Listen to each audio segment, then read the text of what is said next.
Hi friends, ನಮಸ್ತೆ. ಗೃಹಿಣಿ ಕಲೆಯ ಪ್ರಪಂಚಕ್ಕೆ ಎಲ್ರಿಗೂ ಸ್ವಾಗತ. ಈಗ ಒಂದು 4 ಗಂಟೆ ಆಗಿದೆ. ವೆದರ್ ನೋಡಿ ಯಾವ ಥರ ಇದೆ ಅಂತ. ಮಳೆ ಬರೋ ವಾತಾವರಣದ ಥರ ಇದೆ. ತುಂಬಾ ಚೆನ್ನಾಗಿದೆ ವೆದರ್.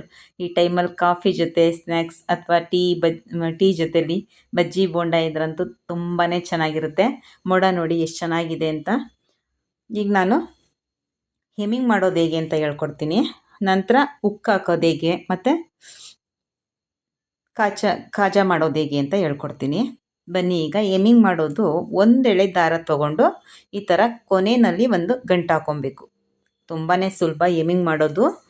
ಸ್ಯಾರಿ ಫಾಲ್ಗೆ ಮತ್ತು ಪ್ಯಾಂಟ್ಗಳಿಗೂ ಮಾಡಿಸ್ತಾರೆ. ಅಂದರೆ ಬಾಟಮಲ್ಲಿ ಕೆಳಗಡೆ ಎಮ್ಮಿಂಗ್ ಮಾಡಿಸ್ಕೋತಾರೆ ಒಬ್ಬೊಬ್ಬರು. ಈಗಲೂ ಮಾಡಿಸ್ಕೋತಾರೆ, ಒಬ್ಬೊಬ್ಬರು ಹೊಲ್ಗೆನೇ ಹಾಕ್ಸ್ಕೋತಾರೆ. ಇಲ್ಲ ಬ್ಲೌಸ್ಗಳಿಗೆ, ಪ್ಲೈನ್ ಬ್ಲೌಸ್ಗಳಿಗೆ, ಸ್ಲೀವ್ಗೆ ಮತ್ತು ಬ್ಯಾಕ್ ಹಿಂದೆ ಎಲ್ಲ ಎಮ್ಮಿಂಗ್ ಮಾಡಿಸ್ಕೊಳ್ಳೋರು ಈಗೂ ಇದ್ದಾರೆ. ಎಮ್ಮಿಂಗ್ ಮಾಡಿಸ್ಕೋತಾರೆ. ಅದಕ್ಕೆ ಒಂದೆಳೆ ದಾರದಲ್ಲಿ ಎಮ್ಮಿಂಗ್ ಮಾಡಬೇಕು. ಫಸ್ಟ್ ಈ ಥರ 2 ಫೋಲ್ಡಾಗಿ ಬಟ್ಟೆನ ಮಡ್ಚ್ಕೊಂಡು, ಒಂದು ಸ್ಟಿಚ್ಚರು ಹಾಕ್ಕೊಂಡಿದ್ರು ಪರವಾಗಿಲ್ಲ, ಅಥವಾ ಈ ಥರ ಫೋಲ್ಡ್ ಮಾಡಿಕೊಂಡ್ರೆ ಒಂದು ಒಳಗಡೆ ಹೋಗಿರ್ತದೆ ಮತ್ತು ಇನ್ನೊಂದು ಲೇಯರು ಅದೇ ಥರ ಫೋಲ್ಡ್ ಮಾಡಿದರೆ ಈ ಥರ ಬರುತ್ತೆ. ಫೋಲ್ಡ್ ಮಾಡಿದಾಗ ಒಂದು ಟಾಕ ಹಾಕ್ಕೊಂಡೆ ನಾನು. ಅದಾದ ನಂತರ ಈ ಥರ ಎಮ್ಮಿಂಗ್ ಮಾಡಿಕೊಂಡು ಒಂದೇ ಲೆವೆಲ್ಗೆ ಹೋಗಬೇಕು. ಒಂದು ಹೆಚ್ಚು ಆಗಬಾರ್ದು, ಒಂದು ಕಮ್ಮಿನೂ ಆಗಬಾರ್ದು. ನೋಡೋಕ್ಕೆ ತುಂಬಾ ಚೆನ್ನಾಗಿ ಕಾಣಬೇಕು. ಎಮ್ಮಿಂಗ್ ಮಾಡಿದ್ದಾರೆ ಅಂತ ಅಂದ್ರೇ ವಾವ್, ಸೂಪರಾಗಿದೆ ಅನ್ನೋ ಥರ. ಸುಮ್ಮನೆ ಏನೋ ಕಾಟಾಚಾರಕ್ಕೆ ಆಗೊಂದು ಈಗೊಂದು ಹಾಕೋದಲ್ಲ, ಒಂದೇ ಲೆವೆಲ್ಗೆ ಬರಬೇಕದು. ಆಗ ಅದು ಎಮ್ಮಿಂಗ್ ಅಂತ ಅನ್ಸ್ಕೊಳ್ಳೋದು. ನೋಡಿ, ಈ ಥರ ಎಮ್ಮಿಂಗ್ ಮಾಡ್ಕೊಂಡು ಹೋಗಬೇಕು. ಬೇಕು ಅಂದರೆ ಇನ್ನೂ ಚಿಕ್ಕದಾಗಿ ಮಾಡಿದ್ರು ತುಂಬಾ ಚೆನ್ನಾಗಿರುತ್ತೆ. ನಾನು ನಿಮ್ಗೆ ತೋರ್ಸೋಕ್ಕೆ ಕಣ್ಣಿಗೆ ಕಾಣಲಿ ಅಂತ ಸ್ವಲ್ಪ ದೂರಕ್ಕೆ ಮಾಡ್ತಾಯಿದ್ದೀನಿ. ಇಷ್ಟು ದೂರ ಮಾಡಿಸಲ್ಲ ನಮ್ಮ ಮನೆಯಲ್ಲಿ. ಇನ್ನು ಹತ್ರಕ್ಕೆ ಮಾಡಬೇಕು ಅಂತಲೇ ಹತ್ರಕ್ಕೆ ಮಾಡಿಸ್ತಾರೆ. ನಿಮಗೆ ಕಾಣಿಸ್ಲಿ, ಗೊತ್ತಾಗಲಿ ಅಂತ ಅಂದ್ಬಿಟ್ಟು ನಾನು ಈ ಥರ ಮಾಡಿ ತೋರಿಸ್ತಾ ಇದ್ದೀನಿ. ನೋಡಿ, ಇಲ್ಲಿ ಈ ಥರ ಕೆಳಗಡೆಯಿಂದ ಸಣ್ಣದಾಗಿ ಬಟ್ಟೆ ತೊಗೋಬೇಕು. ಜಾಸ್ತಿ ಬಟ್ಟೆ ತೊಗೋಬಾರ್ದು. ಸೂಜಿ ಕೆಳಗಡೆ ಬಟ್ಟೆ ಜಾಸ್ತಿ ಹೋಗಬಾರ್ದು. ನಾವು ಉಲ್ಟಾ ನೋಡಿದಾಗ್ಲೂ ನೀಟಾಗಿ ಫಿನಿಶಿಂಗ್ ಬಂದಿರಬೇಕು. ಈ ಥರ ನೋಡಿ, ಇಲ್ಲಿ ಒಂದೇ ಸಮ ಯಾವ ಥರ ಬಂದಿದೆ ಅಂತ. ಆ ಥರ ಬಂದಾಗಲೇ ಎಮ್ಮಿಂಗ್ ಅಂತ ಅನ್ಸ್ಕೊಳ್ಳೋದು. ಸೂಜಿ ಯಾವಾಗಲೂ ಸ್ವಲ್ಪ ಈ ಥರ ಕ್ರಾಸಲ್ಲಿ ಇರಬೇಕು. ಈ ಕಡೆ ಅಡ್ಡನೂ ಇರಬಾರ್ದು, ಈ ಕಡೆ ಸ್ಟ್ರೈಟ್ ಇರಬಾರ್ದು, ಸ್ವಲ್ಪ ಕ್ರಾಸಾಗಿರಬೇಕು. ನೋಡಿ, ಆ 3 ಬೆರಳು ಕೆಳಗಡೆ ಬಟ್ಟೆನ ಹಿಡ್ದಿರಬೇಕು ಒಂದು ಹೆಬ್ಬೆರಳ ಜೊತೆಯಲ್ಲಿ. ಆಗ ಬಟ್ಟೆ ನಮಗೆ ಗ್ರಿಪ್ಪಾಗಿ ಸಿಗುತ್ತೆ ಎಮ್ಮಿಂಗ್ ಮಾಡೋಕ್ಕೆ. ಇಲ್ಲ ಅಂದರೆ ಎಮ್ಮಿಂಗ್ ಮಾಡೋದು ಆಗಲ್ಲ. ಈ ಥರ 3 ಬೆರಳು ಕೆಳಗಡೆ ಇರಬೇಕು, ಬಟ್ಟೆ ಕೆಳಗಡೆ 2 ಬೆರಳು ಮೇಲಿರಬೇಕು. ಆಗಲೇ ಅಷ್ಟೇ ಎಮ್ಮಿಂಗು ತುಂಬ ಚೆನ್ನಾಗಿ ಬರುತ್ತೆ.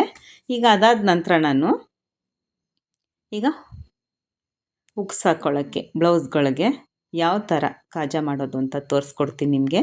ನೋಡಿ, ಈಗ 4 ಎಳೆನಲ್ಲಿ ದಾರ ತೊಗೊಂಡಿದ್ದೀನಿ. 2 ಎಳೆ ಎಳ್ಕೊಂಡ್ರೆ 4 ಎಳೆ ಆಗುತ್ತೆ. ನಾನು ಆಲ್ರೆಡಿ ಹಾಕಿದ್ದೀನಿ, ನಿಮಗೆ ತೋರ್ಸೋಕ್ಕೆ ಅಂತ ನಾನು ಹಾಕ್ತಾಯಿದ್ದೀನಿ. ಒಂದು ಮಾರ್ಕ್ ಹಾಕ್ಕೊಳ್ಳಿ, ಎಷ್ಟು ಉದ್ದ ಬೇಕು ಅಂತ ಅನ್ನೋದಕ್ಕೆ. ಜಾಸ್ತಿ ಉದ್ದ ಆಗೋಗುತ್ತೆ ಅಂತ ಅಂದರೆ. ಈಗ ನಾನು ಆ ಕಡೆಯಿಂದ ಕೆಳಗಡೆಯಿಂದ ದಾರ ತೊಗೊಂಡೆ. ನಂತರ ಆ ಕಡೆಯಿಂದ ದಾರ ಹಾಕ್ಕೊಂಡು ಈ ಥರ 4 ಸಲ ಬರೋ ಥರ 4 ಎಳೆ ದಾರ ಬರಬೇಕು. ಆ ಥರ ನಾನು ದಾರ ತೊಗೊಂಡಿದ್ದೀನಿ. ನೋಡಿ, ಈಗ ಸೂಜಿ ಆ ದಾರದ ಒಳಗಡೆ ಬರಬೇಕು. ಹೀಗೆ ನೋಡಿದ್ರಲ್ಲ, ಆ ಥರ ಒಂದು ಲಾಕ್ ಆಗಬೇಕು. ಆ ಲಾಕು ನೋಡೋಕ್ಕೆ ಅಷ್ಟೇ ಚೆನ್ನಾಗಿ ಕಾಣಬೇಕು. ಒಂದೇ ಸಮವಾಗಿ ಬಂದಿರಬೇಕು ಅದು ಲಾಕ್ ಹಾಕೋದು. ನಾವು ಆ ಕಡೆ ಒಂದು ಈ ಕಡೆ ಒಂದು ಹೋಗೋದಲ್ಲ. ನಾವು ಆ ಕಡೆ ಬೆಟ್ಟಿಂದ ಸ್ವಲ್ಪ ಟೈಟಾಗಿ ಎಳ್ಕೊಂಡ್ರೆ ತುಂಬಾ ಚೆನ್ನಾಗಿ ಕೂತ್ಕೊಳ್ಳುತ್ತೆ. ತುಂಬಾ ಸುಲಭ ಕಾಜಾ ಮಾಡೋದು. ನೋಡಿ, ಅಲ್ಲಿ ಮುಗೀತು. ಒಂದು 7ರಿಂದ 8 ಅಷ್ಟು ಬರ್ಬೋದು ಅಷ್ಟೇ ಲಾಕು. ಹತ್ತತ್ರ ಹಾಕ್ಕೊಂಡ್ರೆ ನೋಡಿ ಅಲ್ಲಿ ಎಷ್ಟು ಚೆನ್ನಾಗಿ ಕಾಣ್ತಾ ಇದೆ ಅಂತ ಅಂದ್ಬಿಟ್ಟು. ಇಷ್ಟೇ, ಕೆಳಗಡೆ ಸೂಜಿ ತೊಗೊಂಡು ಒಂದು ಟಾಕ್ ಹಾಕ್ಕೊಂಡ್ರೆ ಮುಗೀತಿದ್ದನ್ನು. ಇಷ್ಟು ಸುಲಭವಾಗಿ ನಾವು ಹುಕ್ಸ್ಗೆ ಕಾಜಾ ಮಾಡ್ಬೋದು. ನಾನು ಸುಮ್ಮನೆ ಇನ್ನೂ ಒಂದು ಮತ್ತೆ ತೋರಿಸ್ತೀನಿ ನಾನು ಬೇಕಿದ್ರೆ ನಿಮಗೆ ಯಾವ ಥರ ಅಂತ ಅಂದ್ಬಿಟ್ಟು. ಈಗ ಹುಕ್ಸ್ ಹಾಕ್ತಾಯಿದ್ದೀನಿ. ನೆಕ್ಸ್ಟ್ ಬ್ಲೌಸ್ ಹೊಲಿದಾಗ ನಾನು ತೋರಿಸ್ಕೊಡ್ತೀನಿ. ನೀವು ಅದನ್ನೇ ಸ್ವಲ್ಪ ನೋಡಿಕೊಂಡ್ರೆ ಕಲ್ತ್ಕೊಬೋದು. ಈಗ ಹುಕ್ಸ್ನ ನಾವು ಹೆಬ್ಬೆಟ್ಟು ಸಹಾಯದಿಂದ ಫಸ್ಟ್ ಹಿಡ್ಕೊಳ್ಳೋದನ್ನ ಕಲಿಬೇಕು. ನೋಡಿ, ಈಗ ಅದು ಸೂಜಿ ಆ ಕೊಂಡಿ ಒಳಗಡೆಯಿಂದ ನಾವು ತೊಗೊಂಡು ದಾರ ಲಾಕ್ ಮಾಡಿಕೊಂಡು ಒಂದು 4ರಿಂದ 5, ಅಲ್ಲೂ ಅಷ್ಟೇ 4ರಿಂದ 5 ಒಂದು ಟಾಕ ಹಾಕ್ಕೋಬೇಕು. ಅದಾದ ನಂತರ ನಾವು ಅದು ಮೇಲ್ಗಡೆ ತಲೆ ಅಳ್ಳಾಡ್ದಂಗೆ ಅಲ್ಲಿಗೆ ಒಂದು ಸೇರಿಸಿ ಒಂದು ಲಾಕ್ ಹಾಕಬೇಕು. 2 ಸಲ ಲಾಕ್ ಮಾಡಿಕೊಂಡ್ರೆ ಸಾಕು. ಅದು ಯಾವುದೇ ಕಾರಣಕ್ಕೂ ಕಿತ್ತೋಗಲ್ಲ. ಅದು ಹುಕ್ಸು ಆ ಕಡೆ ಈ ಕಡೆನೂ ಸುಧಾ ಅಳ್ಳಾಡಲ್ಲ. ಮತ್ತು ಮಧ್ಯದಲ್ಲಿ 2 ಸಲ ಲಾಕ್ ಮಾಡ್ಕೊಬೇಕು. ನೋಡಿ ಈ ಥರ.